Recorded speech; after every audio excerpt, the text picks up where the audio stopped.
Hello everyone, সবাই কেমন আছো?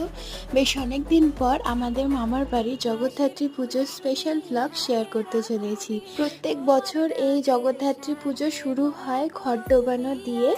তো এই বছরও আমরা ভোরবেলা সবাই মিলে রেডি হয়ে বেরিয়ে পড়েছি ঘট ডোবাতে যাওয়ার জন্য।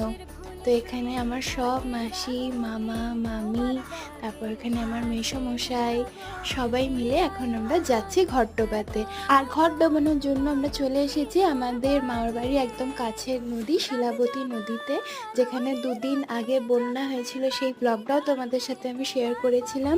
আর আজ সেখানেই আমরা ঘট ডোবানোর জন্য গেছিলাম। আর ঘট ডোবানো হয়ে গেছে, এবার আমরা আমাদের মামার বাড়ির একটা অন্য দিক দিয়ে ব্যাক করছি, কারণ এটাই রীতি আছে। তো এখানে দেখো সবাই বসে আছে ঘট ডুবিয়ে এসে। আর এই যে আমার বোন আর আমার দাদা, এটা ছিল আমার ঘট ডোবানোর লুক। প্লিজ কেমন লাগছে লিখে